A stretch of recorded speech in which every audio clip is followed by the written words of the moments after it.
En el pueblo de San Lorenzo, había una ley no escrita, más poderosa que cualquier otra: los del lado rico del río no se mezclaban con los del lado pobre, cada quien conocía su lugar. Pero un día, el hijo de un campesino y la hija del hacendado, más poderosos, se encontraron, y en el silencio de una mirada, todas las leyes del mundo dejaron de existir. Esta es la historia de un amor que nació como un secreto, desafiando el odio de dos familias y el prejuicio de un pueblo entero. Quédate hasta el final para descubrir si un amor nacido a escondidas puede sobrevivir a un rencor que se exhibe a plena luz del día. En el pueblo de San Lorenzo, la vida se regía por el curso de un solo río, pero este río no solo llevaba agua, llevaba también el peso de la historia y las fronteras invisibles que dividían a su gente. Hacia el este, donde el agua corría, ancha y generosa, se extendían las vastas y verdes tierras de la hacienda de don Fernando, el hombre más rico y orgulloso de la región. Hacia el oeste, donde el agua llegaba con más esfuerzo, se apiñaban las pequeñas parcelas de los campesinos, tierras trabajadas con sudor y con la incertidumbre como única herencia. El río era una frontera de clase, un recordatorio constante de que, aunque todos bebían de la misma agua, no todos saciaban la misma sed. Era en este mundo dividido donde vivía Elena. Como hija única de don Fernando, su vida debería haber sido un cuento de hadas, pero para ella, la opulenta hacienda era una jaula de oro, y las expectativas de su padre, unos barrotes invisibles. Su único escape era Tornado, su caballo azabache, un animal de espíritu tan libre como el de ella. Cada tarde, se escapaba, para cabalgar por los linderos de la propiedad, sintiendo el viento en el rostro, soñando con un mundo más allá de los muros de su apellido. En el otro lado del río, en ese mismo mundo pero a una distancia social insalvable, vivía Javier. Su única herencia eran unas manos fuertes y un profundo conocimiento de la tierra, legado de su padre y de su abuelo. No soñaba con riquezas, solo con un futuro digno, con una cosecha que les permitiera vivir sin el ahogo de las deudas. Pasaba sus tardes guiando el pequeño rebaño de cabras de su familia hacia las orillas del río, el único lugar donde la hierba aún crecía con algo de vigor.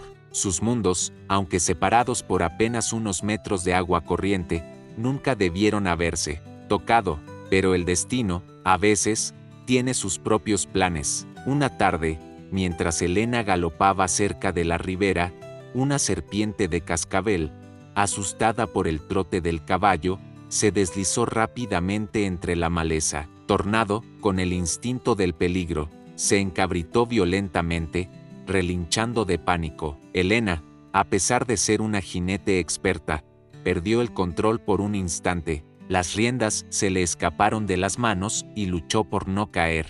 Javier, que observaba la escena desde la orilla opuesta, no lo pensó dos veces. No vio a la hija de don Fernando, el hombre con quien su familia guardaba un viejo rencor por una linde de tierra. Vio a una persona en peligro. Cruzó el río de un salto, el agua salpicándole hasta las rodillas, y con una velocidad y una calma asombrosas, se plantó frente al caballo embravecido. No gritó ni usó la fuerza, simplemente levantó una mano y comenzó a hablarle al animal, con una voz baja y serena, un murmullo antiguo que parecía entender el lenguaje del miedo. Calma, mi rey, calma, ya pasó el susto, tranquilo. El caballo, sintiendo la confianza de esa voz, dejó de temblar, bajó la cabeza y permitió que Javier tomara las riendas con suavidad. Elena, con el corazón latiéndole con fuerza, se deslizó de la montura. Estaba de pie, frente a él. Por primera vez, la frontera del río había sido borrada. ¿Estás bien, señorita?,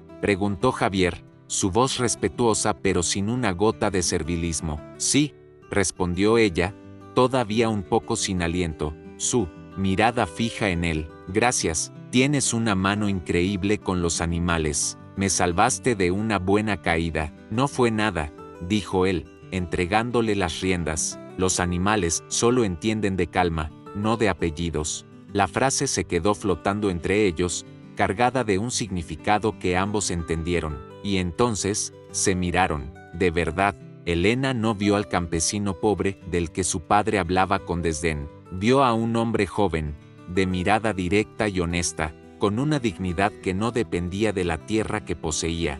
Javier no vio a la heredera inalcanzable, vio a una mujer de belleza sencilla, con gratitud y sin un ápice de arrogancia en sus ojos. Fue un encuentro de apenas unos minutos, una casualidad, a la orilla del río, pero en ese breve instante, algo más profundo que el agua había comenzado a fluir entre ellos. Elena montó a su caballo. Gracias, de nuevo, dijo, y en sus ojos había una promesa de un futuro encuentro. Javier solo asintió, viéndola alejarse. Ninguno de los dos lo sabía en ese momento, pero acababan de dar el primer paso en un camino secreto, un sendero de encuentros clandestinos a la orilla de ese mismo río, un camino que los llevaría a desafiar a sus familias, a su pueblo y a su propio destino. El encuentro en el río dejó una marca imborrable en el corazón de Elena, la imagen de aquel joven, de su calma y su fuerza, de su mirada digna, se repetía en su mente, eclipsando los rostros de los pretendientes ricos y aburridos que su padre insistía en presentarle.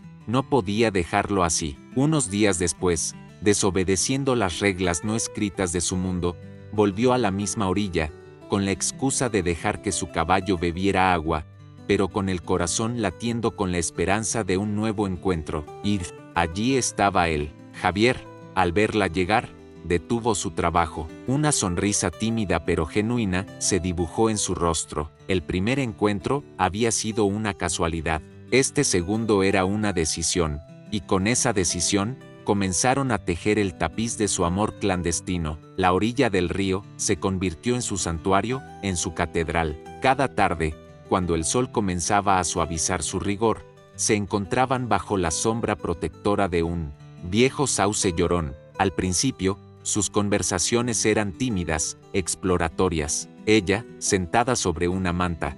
Él, a una distancia respetuosa sobre una piedra lisa. Pero poco a poco, las fronteras invisibles que los separaban en el pueblo comenzaron a disolverse en el murmullo del agua. Él le hablaba de la tierra con una sabiduría que no venía de los libros. Le enseñó a distinguir el canto de las chicharras que anuncian la lluvia. Le mostró cómo el color de las hojas delata la sed de una planta y le contó los secretos que su abuelo le había enseñado para leer el cielo. Le hablaba de un mundo, de ciclos, de paciencia y de un profundo respeto por la vida. Elena, que había crecido rodeada de hombres que hablaban de precios, de contratos y de poder, escuchaba fascinada. Veía en él una riqueza que su padre nunca podría comprender. Ella, a su vez, le abrió a Javier las ventanas de otros mundos. Le leía en voz alta los poemas de Sor Juana, le describía los museos de la capital y le hablaba de las estrellas y las galaxias sobre las que había leído en los libros de la biblioteca de su padre. Le compartió sus propios anhelos, su frustración por ser vista solo como una heredera, su sueño de ser valorada por su propia mente y su propio corazón. Javier, que había crecido creyendo que su destino estaba limitado por la parcela que trabajaba, comenzó a ver un horizonte de posibilidades infinitas a través de los ojos de Elena. Descubrieron que, a pesar de la distancia de sus mundos, sus almas hablaban el mismo idioma, se reían de las mismas cosas, se indignaban ante las mismas injusticias y compartían el mismo anhelo de una vida más auténtica. Los gestos de afecto llegaron con la naturalidad de la marea. Un día, él le trajo una flor silvestre,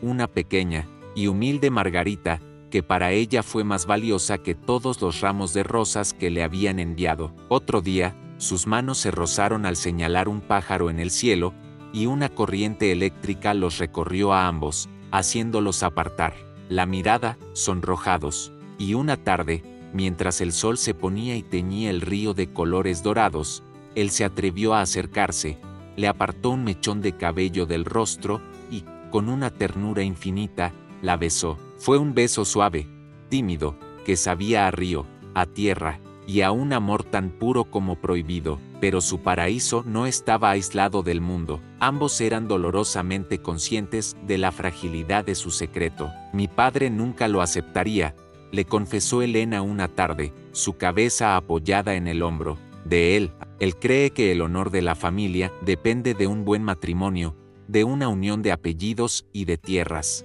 No de esto, lo sé, respondió Javier, su voz teñida de una tristeza profunda. Para él, y para muchos en el pueblo, yo siempre seré el nieto del hombre que le disputó aquella linde. Soy un campesino, y tú eres la hija del patrón. El peso de la realidad los silenció por un momento, pero en lugar de separarlos, la conciencia del peligro los unió con más fuerza. Se miraron a los ojos, y en esa mirada sellaron un pacto silencioso. Lucharían, no sabían cómo, ni cuándo, pero no se rendirían. En ese santuario de sauces y agua corriente, a espaldas de un mundo que los habría condenado, Elena y Javier construyeron un refugio que era solo para ellos. Un mundo sin apellidos, sin rencores y sin fronteras de clase. Se enamoraron con la fuerza de dos almas que finalmente habían encontrado su verdadero hogar en la otra. Pero su paraíso, como todos los paraísos secretos, tenía una serpiente, y la sombra del odio de sus familias, como una nube de tormenta en el horizonte, se acercaba cada día más, amenazando con destruir el frágil y hermoso puente que sus corazones, valientemente, habían comenzado a construir. Mientras el amor de los jóvenes convertía la ribera del río en un paraíso, en la cima de la colina, en el corazón de la hacienda, el mundo operaba bajo un conjunto de reglas completamente diferentes. Era el mundo de don Fernando, un hombre, forjado del mismo material duro y orgulloso que sus antepasados. Su despacho olía a cuero viejo, a tabaco y a poder. En sus paredes no colgaban retratos familiares, sino mapas detallados de sus vastas propiedades, cada linde, cada pozo, cada hectárea marcada con una precisión de general estudiando un campo de batalla. Don Fernando no veía la tierra como una madre que da frutos, la veía como un reino que debía ser gobernado, defendido y expandido. Su vida era un testamento a esa filosofía, su palabra era ley para sus trabajadores, y su visión para la familia era un decreto inalterable. Y el centro de esa visión, la joya de su corona, era su hija, Elena, pero no la veía como a una hija, sino como a una heredera, la pieza clave para la jugada maestra que aseguraría el legado de su apellido por otro siglo. Una noche, mientras compartía una copa de brandy con su esposa, doña Isabel reveló sus planes con la frialdad de un hombre que cierra un trato. He hablado con los de la Garza, anunció, mirando el líquido ámbar en su copa. Su hijo, Ricardo, acaba de volver de estudiar en el extranjero. Es un buen muchacho, de buena familia. Sus tierras colindan con las nuestras al norte. Es hora de que empecemos a formalizar un compromiso para Elena. Doña Isabel, una mujer de espíritu más gentil, dejó su costura a un lado. Pero, Fernando, ¿y Elena? Ella ni siquiera conoce bien a ese joven. ¿No es un poco pronto? Deberíamos saber lo que ella quiere. Don Fernando soltó un bufido de impaciencia. Querer,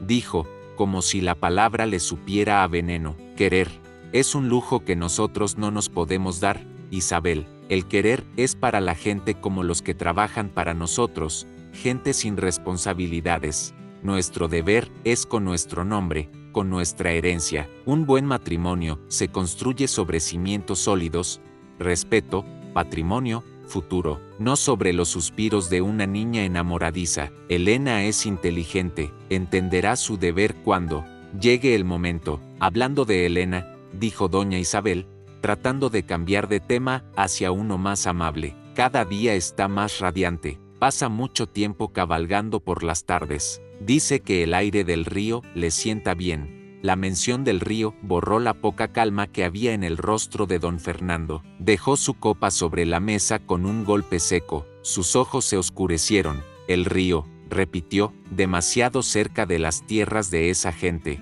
de los Alvarado. Fernando, por Dios, de eso hace más de 30 años, suplicó su esposa. 30 años o 300, la traición no prescribe, exclamó él, levantándose. El abuelo de ese muchacho que ahora es el cabecilla de esa familia, trabajaba para mi padre, comía en nuestra mesa, y cuando vino la disputa por el manantial de la Loma, fue y testificó en nuestra contra por un puñado de mentiras. Nos robó el agua, son de mala sangre, Isabel, una estirpe de traidores y envidiosos. No quiero a mi hija ni respirando el mismo aire que ellos.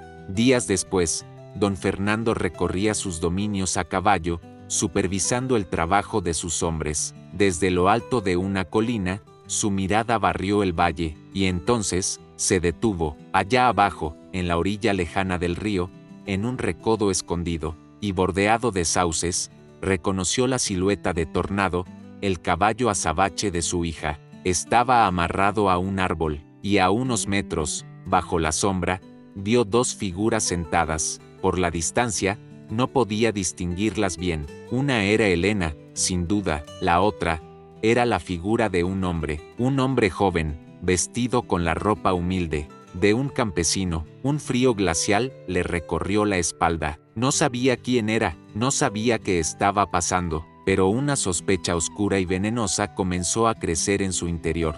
Su hija, la heredera de su imperio, encontrándose a escondidas con uno de ellos, con la gente del otro lado del río. Don Fernando, el arquitecto del destino de su hija, tiró de las riendas de su caballo con furia y emprendió el camino de vuelta a la hacienda. Su rostro era una máscara de granito. Aún no conocía el nombre del ladrón que, según él, estaba robando los pensamientos y el honor de Elena, pero en su mente ya había dictado una sentencia. En su mundo, el amor no era una fuerza de la naturaleza, sino una transacción, y en la orilla del río, dos jóvenes enamorados, ajenos a la tormenta que se gestaba sobre sus cabezas, seguían construyendo su frágil paraíso, sin saber que el dueño de la tierra ya había decidido reclamar lo que consideraba suyo, el futuro y la obediencia de su hija. La sospecha, una vez que echa raíces en un corazón orgulloso,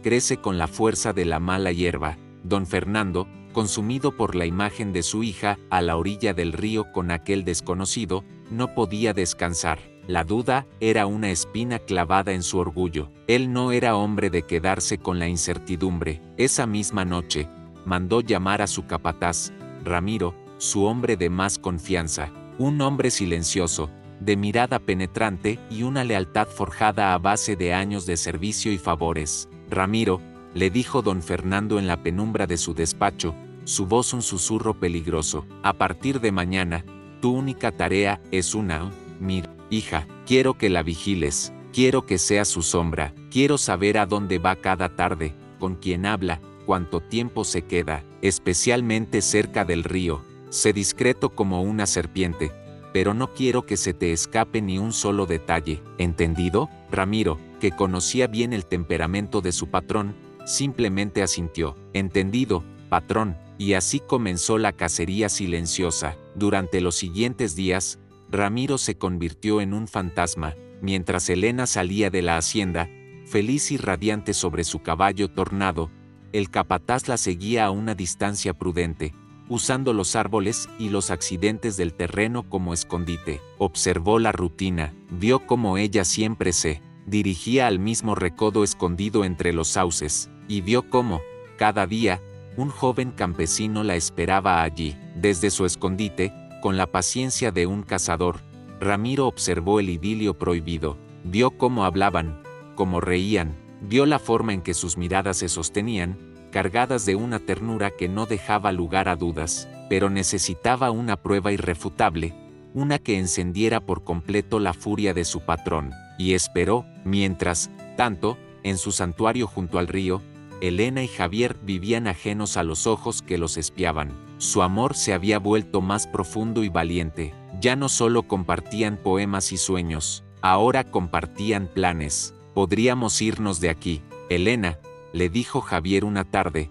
sosteniendo sus manos, a otro estado, a otro pueblo, donde nadie conozca nuestros apellidos, donde solo seamos Javier y Elena. Yo puedo trabajar en lo que sea, mientras esté contigo, no le temo a nada. Elena lo miró, sus ojos brillando de amor y de tristeza. Huir no es la respuesta, Javier, sería darle la razón a mi padre, admitir que nuestro amor es algo que debe esconderse. No, yo quiero luchar por esto, quiero que un día podamos caminar juntos por la plaza, a la luz del día. Tu padre nunca lo aceptará, respondió él, su voz teñida de realismo. Entonces haremos que cambie de opinión, dijo ella con una convicción que lo asombró. Se acercó y lo besó, un beso largo y profundo, un beso lleno de promesas y de un desafío al mundo. Y esa fue la prueba que Ramiro estaba esperando. Desde las sombras, lo vio todo, la cercanía, el abrazo,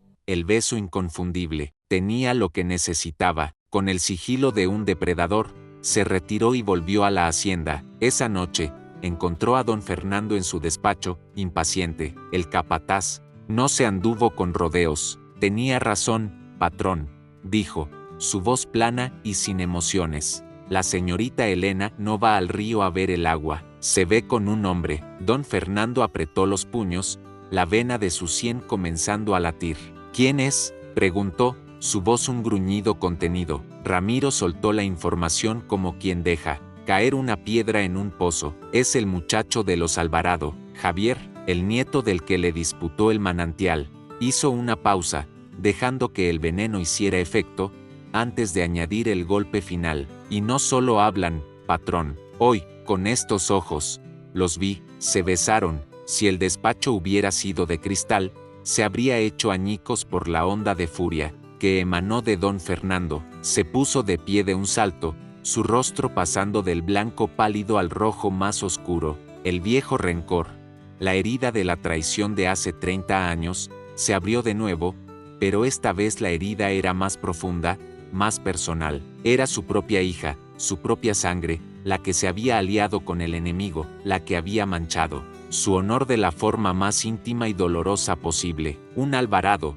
rugió, y el grito hizo temblar los cristales de la ventana. Mi hija, con un Alvarado, manchando mi apellido con el de esa gente. La sospecha se había convertido en una certeza de fuego. La ofensa ya no era un recuerdo, era una herida abierta y sangrante en el corazón de su orgullo. Mientras Elena y Javier, en sus respectivos hogares, soñaban con un futuro juntos, ajenos a la traición de haber sido descubiertos, don Fernando, en la soledad de su despacho, comenzaba a planear no una simple prohibición, sino un castigo, una lección que ni su hija ni el insolente campesino que se había atrevido a tocarla olvidarían por el resto de sus vidas. La tormenta, por fin, estaba a punto de desatarse.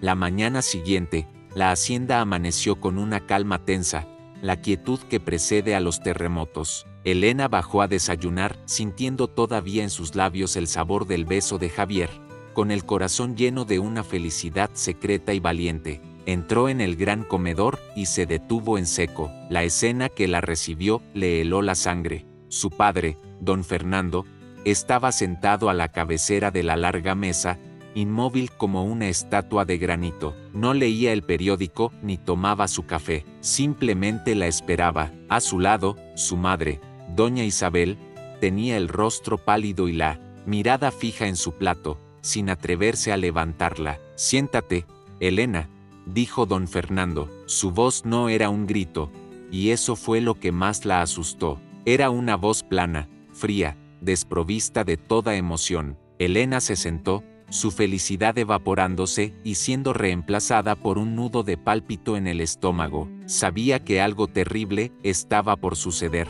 Tus paseos por la ribera del río se han terminado, continuó su padre, sin rodeos. Cada palabra era una piedra. Elena sintió que el aire le faltaba, pero se obligó a mantener la calma. ¿De qué hablas, papá? Solo salgo a cabalgar con Tornado. Me gusta el aire fresco. Don Fernando soltó una risa seca, un sonido horrible que no contenía ni una pizca de humor.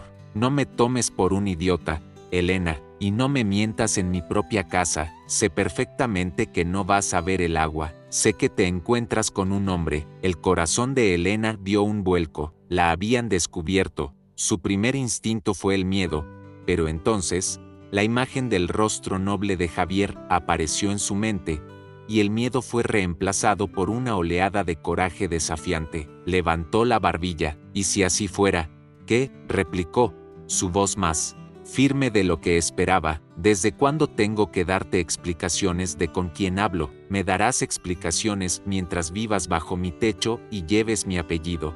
Rugió don Fernando, golpeando la mesa con el puño y haciendo que la vajilla de plata temblara. Y más aún cuando el hombre con el que te rebajas a hablar es un muerto de hambre, un don nadie. No es un don nadie, gritó Elena, poniéndose de pie, es un hombre más honorable que muchos de los ricos con los que tú haces negocios. Silencio, la voz de su padre fue un trueno. No solo es un campesino sin futuro, es un Alvarado, el nieto del hombre que traicionó a tu abuelo. ¿Lo entiendes? Te estás viendo a escondidas con la sangre de nuestros enemigos. Has arrastrado el honor de esta familia por el lodo de la ribera. Su nombre es Javier, insistió ella, sus ojos llenos de lágrimas de rabia. Y lo que pasó con nuestros abuelos no tiene nada que ver con nosotros. Él es bueno, es noble. Y llora. Yo lo amo. La palabra amo pareció enloquecer a don Fernando. Se levantó, su rostro congestionado por la furia. Amor, no sabes lo que es el amor. El amor es lealtad a tu sangre, es deber a tu apellido, y tú has fallado en ambos. Pero se acabó. Su voz volvió a bajar, volviéndose peligrosamente. Tranquila, te lo prohíbo. ¿Me has oído? Te prohíbo terminantemente que vuelvas a ver a ese muchacho. Es mi última palabra, es una orden. Elena lo miró, y en sus ojos ya no había miedo, solo una resolución de acero. No, dijo suavemente, no puedes prohibirme a quien amar. Mi corazón no es una de tus yeguas para venderla al mejor postor. Mi corazón es mío, y elige a Javier. La abierta rebeldía de su hija fue algo que don Fernando nunca había contemplado. Su rostro se descompuso. Ya veremos, siseó. Se dirigió a la puerta y llamó con un grito a su capataz. Ramiro, el capataz entró, quitándose el sombrero. Diga, patrón, a partir de este momento, ordenó don Fernando, sin dejar de mirar a Elena con sus ojos furiosos. La señorita Elena no saldrá de los límites de esta hacienda. Pondrás vigilancia en todos los portones, día y noche. Si intenta salir, me avisas de inmediato. Es una prisionera en su propia casa hasta que entre en razón. Fernando, por el amor de Dios, es nuestra hija, suplicó doña Isabel, finalmente atreviéndose a hablar. Tú te callas, la silenció él con una mirada fulminante. 2D. Los hombres de Ramiro entraron y tomaron a Elena suavemente por los brazos. Ella no luchó, estaba pálida, pero erguida. Mientras la conducían a su habitación, se giró y le dirigió una última mirada a su padre. No era una mirada de odio, era de una profunda lástima. Puedes encerrar mi cuerpo, papá, dijo, su voz clara y firme, pero nunca podrás encerrar mis sentimientos. Nunca. Don Fernando se quedó solo en el inmenso y silencioso comedor, temblando de rabia. Había ganado la batalla, había impuesto su voluntad. Creía haber extinguido el fuego de la rebelión, pero solo había logrado avivarlo con el viento de la injusticia. Al encerrar a su hija, no la había separado de Javier, la había unido a él con los lazos indestructibles de una causa, de un amor que ahora era, además de prohibido, legendario. Y en la soledad de su lujoso cuarto, Elena no lloraba su cautiverio, lloraba de impotencia, sí, pero también comenzaba a planear, ya no una cita secreta, sino una rebelión. La verdadera guerra por su amor acababa de empezar. Don Fernando no era un hombre que dejara las cosas a medias. Su furia, tras la confrontación con Elena, no se había aplacado, al contrario, se había asentado en su interior como un bloque de hielo, frío, afilado y peligroso. Su objetivo ahora era claro, no solo tenía que controlar a su hija, tenía que erradicar el problema de raíz. Tenía que quebrar el espíritu del muchacho que se había atrevido a mirar tan alto. No fue el mismo, eso habría sido darle demasiada importancia. Envió a su capataz, Ramiro, a las tierras de los Alvarado. La orden fue simple, una citación, que sonaba más a una sentencia. El patrón quiere verte. Ahora, en la hacienda, el padre de Javier, un hombre ya anciano y cansado por una vida de trabajo duro, palideció al escuchar la orden.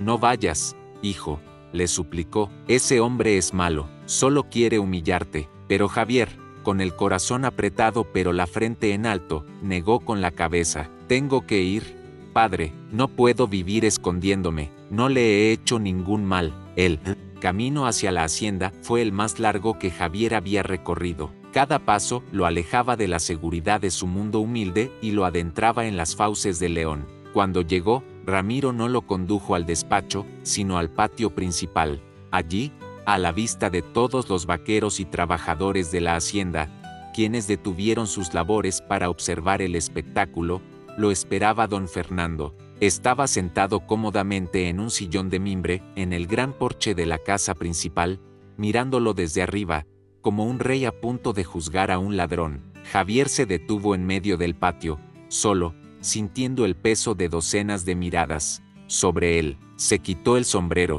un gesto de respeto que no fue correspondido. Así que este es el valiente, comenzó don Fernando, su voz resonando en el patio con una calma venenosa. El poeta de la orilla del río, el que se atreve a mirar a lo que no le pertenece. Javier se mantuvo en silencio, su mandíbula apretada. Dime una cosa, muchacho, continuó don Fernando, levantándose y bajando los escalones para circular a su alrededor como un depredador.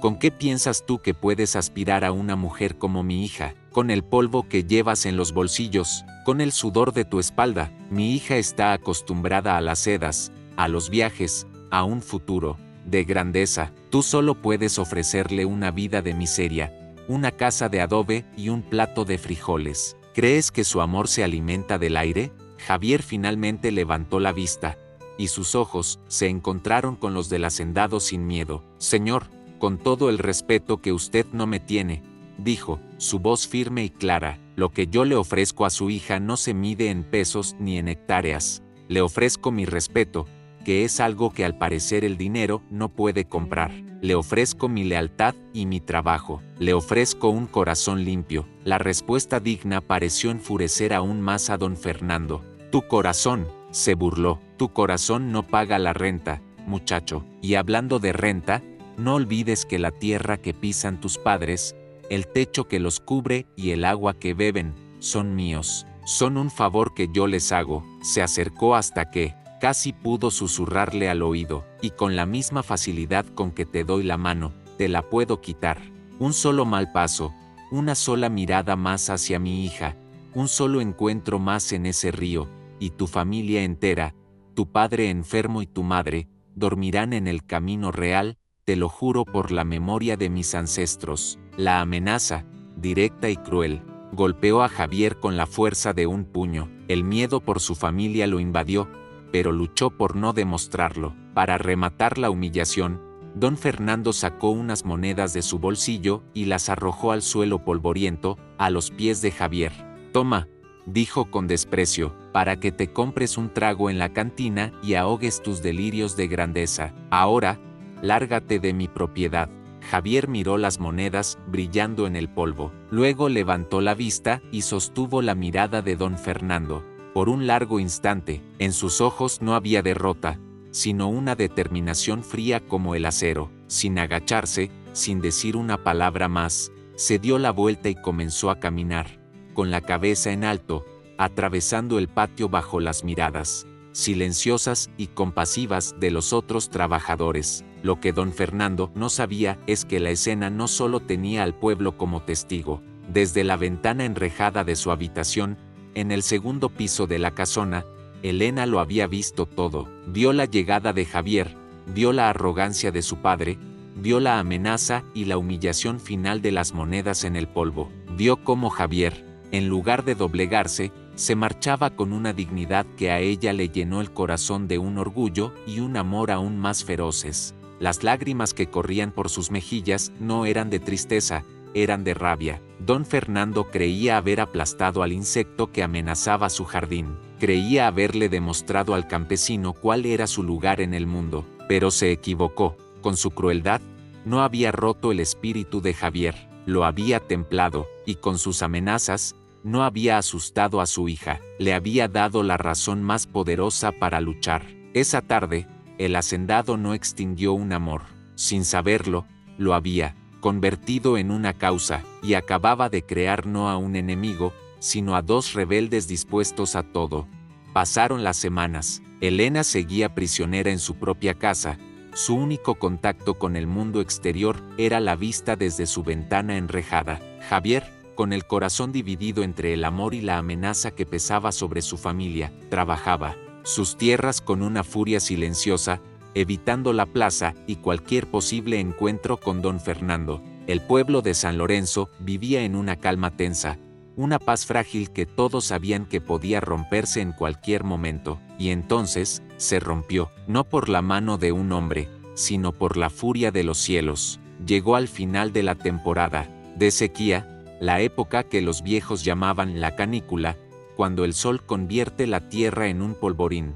Una tarde, una tormenta seca se formó sobre las montañas. No trajo lluvia, solo una exhibición de relámpagos furiosos que rasgaban el cielo color púrpura. Uno de esos relámpagos, una lanza de fuego blanco, golpeó la cima de un cerro cubierto de pasto seco. Al principio, fue solo una pequeña columna de humo que nadie notó, pero el viento, un viento caliente y traicionero, comenzó a soplar desde las montañas hacia el valle, y el fuego despertó. En cuestión de una hora, la pequeña columna de humo se había transformado en una monstruosa bestia anaranjada que devoraba la ladera de la montaña, rugiendo como un animal hambriento. Las campanas de la iglesia comenzaron a tocar, pero esta vez no con la urgencia de un chisme o una disputa, sino con el pánico desesperado de un llamado de auxilio. La gente salió de sus casas y miró hacia las colinas. Un grito colectivo de terror se elevó al ver la muralla de fuego,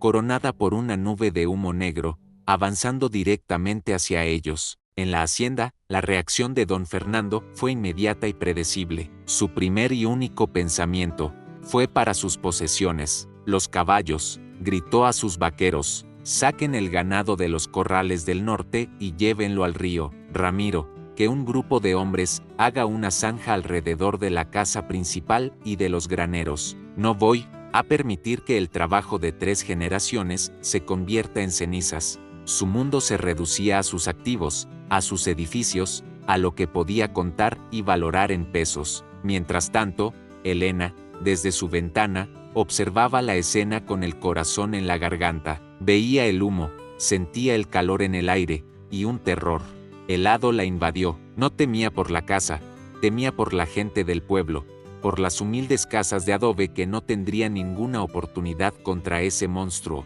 y temía por Javier. Javier, al ver las llamas, actuó con la misma velocidad que su patrón enemigo, pero con una intención completamente diferente. Puso a sus padres a salvo cerca del río y luego, en lugar de proteger su pequeña parcela, corrió hacia el punto más alto del valle para entender al enemigo. Su abuelo le había enseñado a leer el fuego como se lee un libro. Vio la dirección del viento, la topografía del terreno, y supo al instante el terrible destino que les esperaba. El fuego estaba siendo canalizado por el cañón del Chivo, un embudo natural que lo aceleraría y lo escupiría directamente sobre el pueblo y la hacienda por igual. Corrió hacia la plaza, donde los hombres del pueblo estaban reunidos en un caos de pánico e indecisión.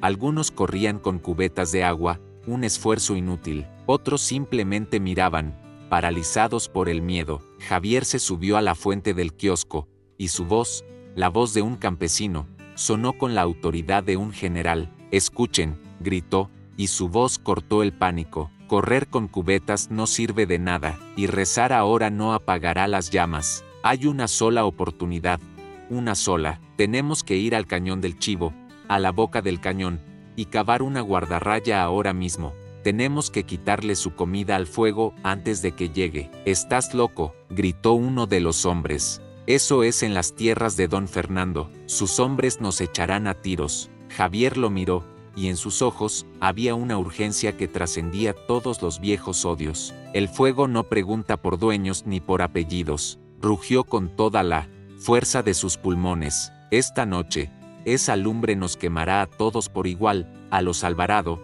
a los Mendoza y a los que no somos nadie. O somos todos de un solo pueblo que lucha por su vida, o mañana seremos todos de un solo cementerio. Ahora, los que tengan valor, tomen sus palas, sus picos y sus hachas y síganme». Hubo un momento de silencio, de duda, pero entonces, un viejo campesino, el padre de la familia Vargas, tomó su pala. «El muchacho tiene razón», dijo, y luego, otro hombre lo siguió, y otro más. Mientras don Fernando ladraba órdenes para salvar sus graneros y sus cercas, Javier, el joven, al que había humillado y despreciado, Corría al frente de un ejército improvisado de campesinos para salvar el alma misma del valle. No lo movía el interés por la tierra de su enemigo, sino el amor por la suya. La naturaleza, con su furia imparcial, había traído el juicio final a San Lorenzo, y la supervivencia del pueblo entero ahora no dependía del hombre más rico, sino del más valiente. La batalla contra el fuego purificador acababa de comenzar. El ejército de campesinos, un grupo de hombres armados con poco más que su coraje y herramientas de labranza, corrió a través de la noche, guiado por Javier. Detrás de ellos, el cielo anaranjado era un recordatorio de la bestia que les pisaba los talones. El aire se volvía cada vez más irrespirable, espeso con el humo que hacía llorar los ojos y raspar la garganta. El rugido del fuego ya no era un murmullo lejano, sino un estruendo continuo, el sonido de cientos de árboles viejos gritando al morir.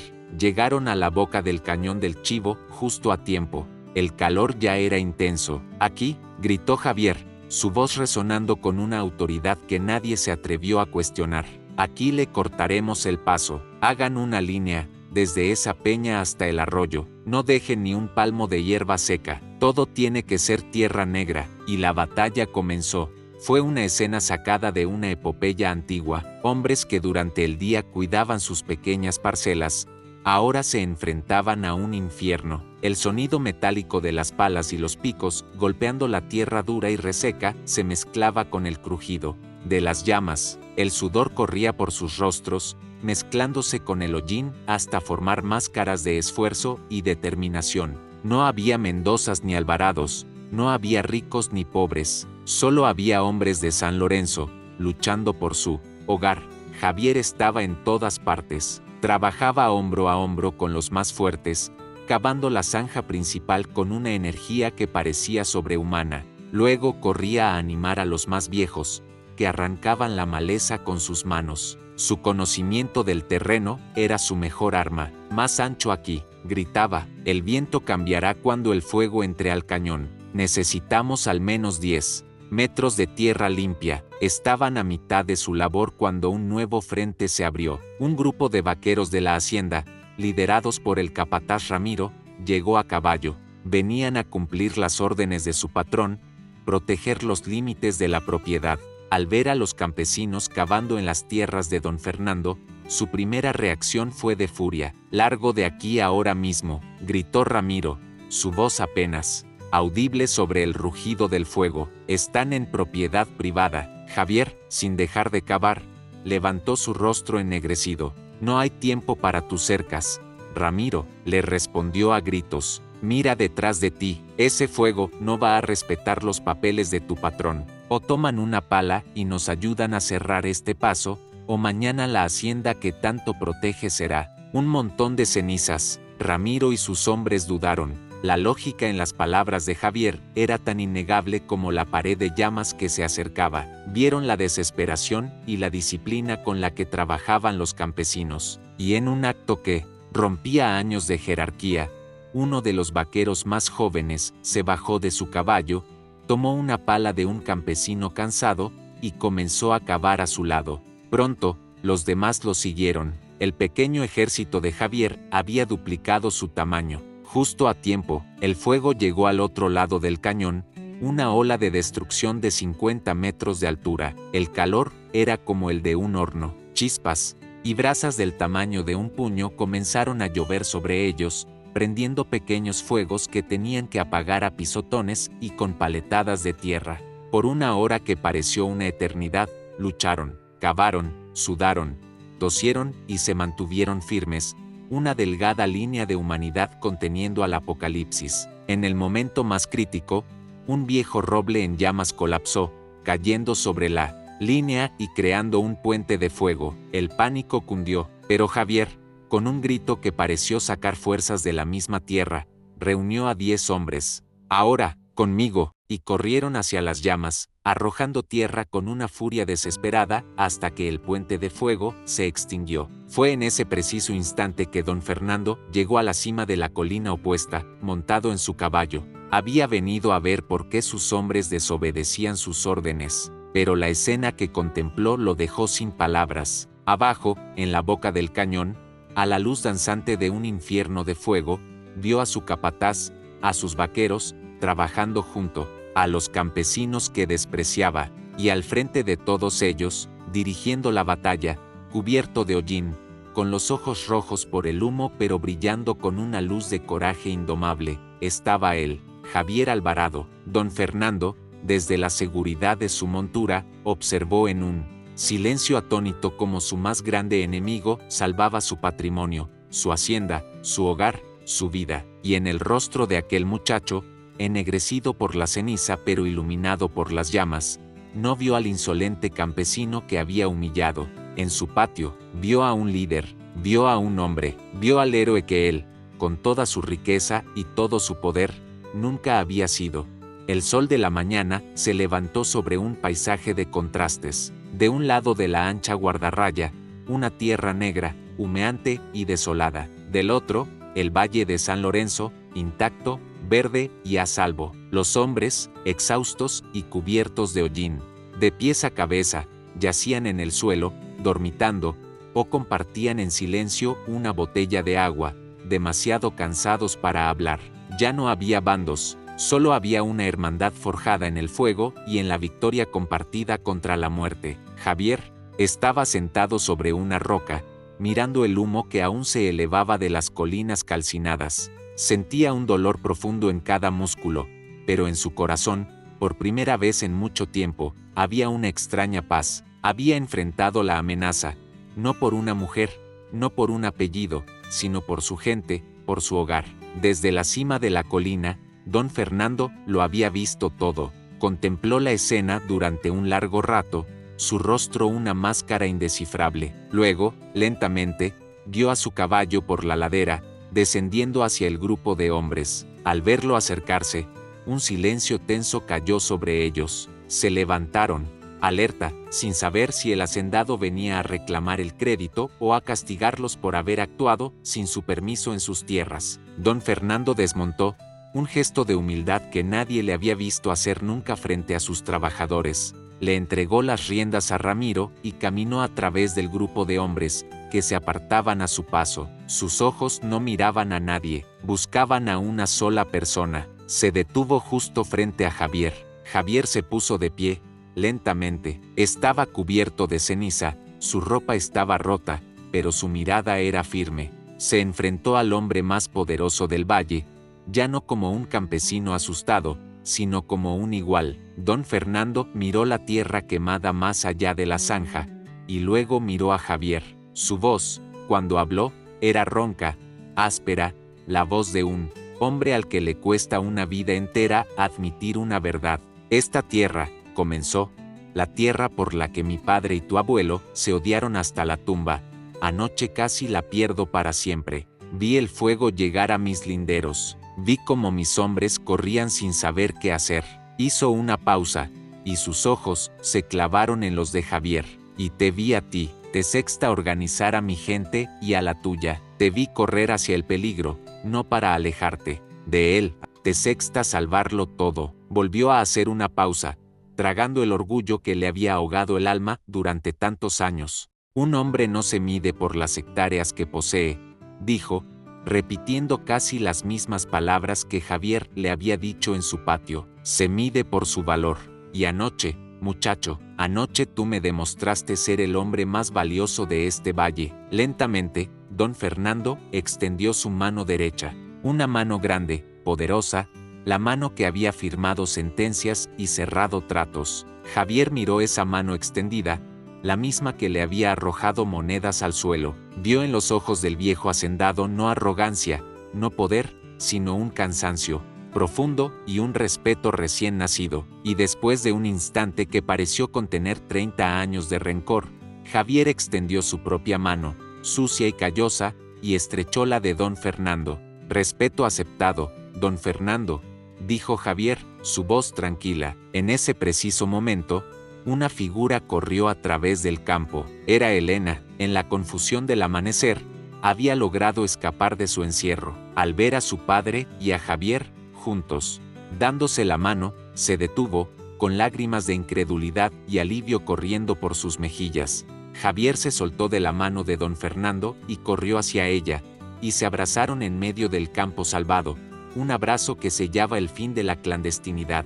Don Fernando los observó, y por primera vez, no vio a un campesino robándole a su hija, vio a un hombre valiente que merecía el amor de una mujer igualmente valiente. Se acercó a ellos. El amor de un hombre así, dijo, su voz ahora dirigida a su hija pero con la mirada puesta en Javier, es la única herencia que un padre podría desear para su hija. Tienen mi bendición. Luego, se giró y buscó entre la multitud al padre de Javier. Caminó hacia el anciano, quien lo miraba con asombro. Creo, amigo, dijo don Fernando, usando una palabra que no había pronunciado en décadas, que nuestras familias tienen mucho de qué hablar.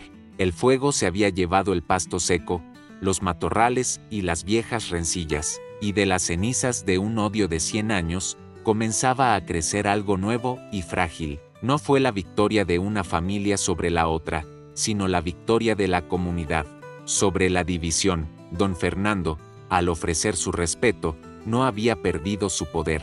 Al contrario, había ganado la única batalla que de verdad importaba, la batalla contra su propio orgullo, y el amor de Elena y Javier, que había nacido en secreto a la orilla de un río, ahora podía finalmente florecer libremente, a la luz del día, bajo la bendición de un pueblo entero que había sido purificado por el fuego. Pasaron los meses. La primavera llegó a San Lorenzo con una fuerza renovada, como si la tierra, purificada por el fuego, quisiera demostrar su gratitud con la más exuberante de las vidas. Los cerros, antes negros y calcinados, se cubrieron de una pelusa verde y tierna, y en el corazón del valle, las cicatrices del viejo rencor comenzaron a sanar, regadas por una nueva corriente de respeto y cooperación. La noticia de la boda entre Elena y Javier no fue una sorpresa para nadie, fue una celebración anticipada. Don Fernando, en un gesto que demostraba la profundidad de su transformación, quiso ofrecerles la boda más fastuosa que el dinero pudiera comprar, una gran fiesta en la hacienda para demostrarle al mundo el nuevo poder de su familia unida. Pero Elena y Javier, con una sonrisa, declinaron la oferta. Su amor no había nacido en salones de lujo, sino en la humilde orilla de un río, y era allí, en el corazón de su gente, donde querían sellarlo para siempre. Su boda no sería un evento privado para los ricos, sería la fiesta de todo el pueblo, y así fue. Durante la semana previa al enlace, la plaza principal de San Lorenzo se transformó en un hervidero de actividad gozosa. Las mujeres de la familia Mendoza y las de la familia Alvarado, que durante 30 años no habían cruzado más que miradas de desprecio, ahora se sentaban juntas bajo el portal de la presidencia, ensartando flores de buganvilia en largas guirnaldas, compartiendo recetas y riendo con los chismes del día.